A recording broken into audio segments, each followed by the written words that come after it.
The idea that somebody doesn't know their birthday or doesn't know exactly how old they are may seem to a Westerner brought up in the UK to be a ridiculous situation, but I know people who certainly do not know exactly what their birthday was. When they first went to school, they ran home and they said to their mother, "When is my birthday?" And their mother said, "When the leaves were beginning to change." So they selected early in September. Now this isn't a particularly unique situation, and the particular story I'm thinking about, I know two or three people in that situation. I personally know them. So the idea that a cardinal in the Catholic Church isn't quite sure of his birthday is perfectly reasonable. It's something that in the UK we would find astonishing. In fact, when I met my birth mother, she insisted my birthday was different to the one that I actually recognise. She said to me, "Oh, I think of you every 22nd of May." And I said, "Why?" "Well, because that's your birthday," she said. And I said, "No, my birthday's on the 12th of May." And she said, "I was there." Well, you can't fault that. But so I don't know. Maybe my birthday is wrong as well. In most jobs, a flexible birth date is cause for suspicion. In the Vatican, it can be the difference between electing the next pope or watching from a Roman guest house. And as we approach the 2025 papal conclave, all eyes are not on theological disputes or ecclesial direction, but on calendars and clerical registries. And what we're witnessing is a quiet canonical farce. And Philippe Ouédraogo from Burkina Faso, I hope I've got that name correct.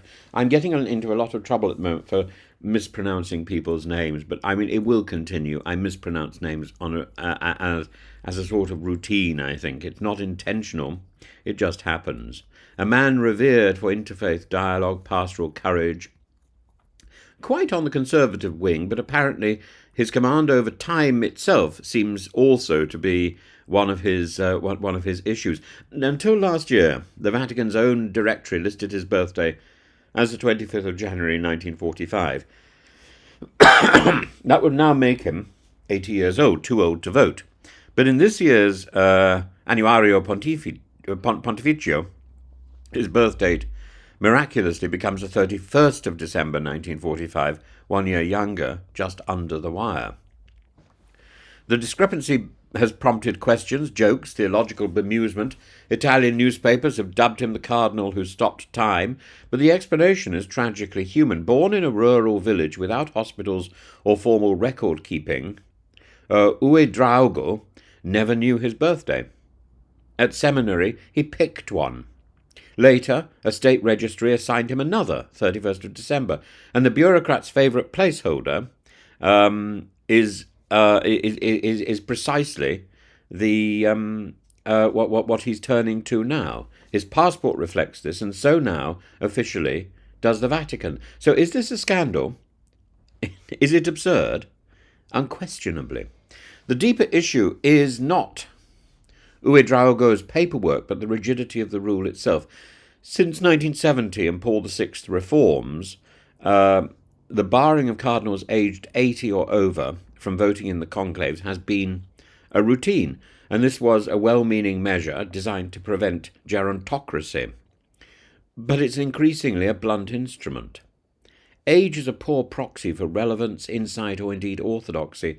Cardinal Robert Sarah, aged 79, remains one of the most potent conservative voices in global Catholicism. Likewise, Cardinal Jean-Pierre Coutois of the Ivory Coast, now also 79, brings decades of diplomatic and pastoral expertise.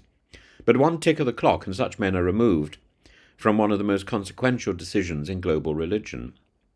What other global institution does this? We don't disqualify Nobel jurors by birthday. We don't tell constitutional court judges that their thought ceases to be lucid at 11:59 on their 80th birthday. Beyond age, the conclave has its own theatre of uncertainty. It was set to include 135 electors. That number has now dropped to 133, with two cardinals, John Njue of Kenya and Antonio Canzares of Spain withdrawing because of ill health. Yet not all absentees are absent. Cardinal Vinko Pujic is too ill to attend in person, but will cast his votes from his sickbed in Santa Marta, with ballots brought to him by 3 designated cardinal couriers. Yes, it sounds like a Dan Brown subplot, but it's perfectly within the rules. Meanwhile, disgraced Cardinal Angelo Beccio, convicted of embezzlement, confirmed he will not take part. Though still technically a cardinal, his rights have been suspended by Pope Francis, and that is perhaps the only case where exclusion seems justified by conduct, not chronology. At stake here is not merely decorum. Cardinal Ouédraogo is considered a conservative. His vote may tip the balance in a conclave marked by polarization between defenders of Francis's pastoral outreach and those like Cardinal Müller, who call for a return to solid doctrine and thunder against gender ideology. To exclude a figure like Ouédraogo over an accident of registration in a country where birthdays are often constructed from convenience is to impose European bureaucracy on African ecclesiology, and perhaps to silence a vote that speaks for millions. Competence, conscience, and character should matter more than the candles on a cake. If this conclave teaches us anything, it's that rules alone do not ensure righteousness.